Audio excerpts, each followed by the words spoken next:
वहाँ पर रिव्यू करेंगे सिचुएशन को और उसके बाद में वो हॉस्पिटल का भी सरकार के लिए ये घटना अत्यंत गंभीर है। हर प्रकार की जांच के निर्देश दिए गए हैं और जो भी दोषी पाया जाएगा उसको सख्त से सख्त सजा।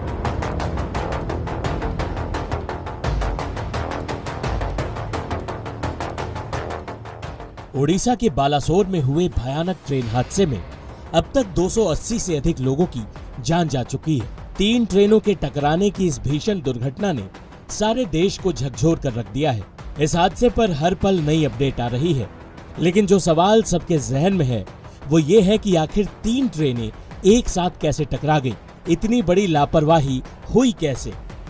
रेलवे सूत्रों से जो जानकारी सामने आई है वो हम आपको बताते हैं। रेलवे के वरिष्ठ आधिकारिक सूत्र बताते हैं कि ये दुर्घटना सिस्टम कोलैप्स का नतीजा है। ये दुर्घटना इतनी भयावह नहीं होती अगर सिस्टम काम करता। रेलवे सूत्रों का कहना है कि कोलकाता के शालीमार से 12,841 कोरोमंडल एक्सप्रेस तय समय पर चल रही थी। सांतरागाछी में ट्रेन 4 मिनट की देरी से पहुंची। वहीं खड़गपुर में भी ट्रेन अपने तय समय से 3 मिनट की देरी से चल रही थी। उसके बाद ड्राइवर सतर्क होकर ट्रेन की स्पीड मेंटेन करके चलने लगा।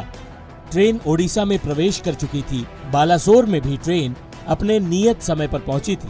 कोरोमंडल एक्सप्रेस वहां से करीब 25 किलोमीटर ही आगे बढ़ी थी कि बहनागा बाजार की एंट्री पर स्थित पॉइंट्स पर कुछ दिक्कतें हुई। इसके बाद ट्रेन के कुछ डब्बे पटरी से उतर गए।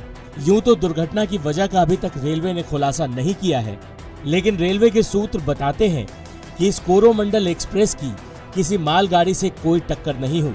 उन्होंने जो अंदाजा लगाया वो ये है कि ट्रेन के कुछ डब्बे बहनागा बाजार के एंट्री पॉइंट पर डिरेल हुए होंगे। उस समय ट्रेन की स्पीड 130 किलोमीटर प्रति घंटे की रफ्तार से रही होगी। ऐसे में पटरी से डब्बे उतरने पर भी उनका 400 से 500 मीटर तक बढ़ते जाना आम बात है। इस बीच कोरोमंडल एक्सप्रेस के कुछ डब्बे लूप लाइन और दूसरी मेन लाइन पर आ गए। उसी समय बगल के लूप लाइन पर मालगाड़ी खड़ी थी। उसी मालगाड़ी पर कोरोमंडल एक्सप्रेस के डब्बे चढ़ गए। जिस समय ये हादसा हुआ उसकी जानकारी तुरंत कंट्रोल रूम तक नहीं पहुंची। उसी समय वहां से 12,864 हावड़ा बेंगलोर सुपरफास्ट एक्सप्रेस गुजरने वाली थी और दुर्भाग्य देखिए कि ये ट्रेन 3 घंटे से भी ज्यादा लेट चल रही थी। ये ट्रेन बहनागा बाजार स्टेशन पर नहीं रुकती थी, इसलिए इसे थ्रू सिग्नल मिला हुआ था और फिर ये ट्रेन 130 किलोमीटर की रफ्तार से चलती हुई डिरेल हुई कोरोमंडल एक्सप्रेस से भिड़ गई। इस ट्रेन के एक तरफ डिरेल कोरोमंडल एक्सप्रेस तो दूसरी तरफ लूप लाइन में मालगाड़ी खड़ी थी, यानी इस ट्रेन के डब्बे दोनों ट्रेनों के बीच से टकराते हुए गुजरे। इस वजह से ये हादसा भयानक हो गया। दोनों एक्सप्रेस ट्रेनों की भिड़ंत में ट्रेनों की करीब 17 बोगियां पटरी से उतर गईं। इस हादसे में अब तक 280 से अधिक लोगों के मरने की पुष्टि हो चुकी है। ये संख्या बढ़ भी सकती है क्योंकि हादसे में 900 से अधिक लोग घायल बताए जा रहे हैं। रेस्क्यू ऑपरेशन जारी है।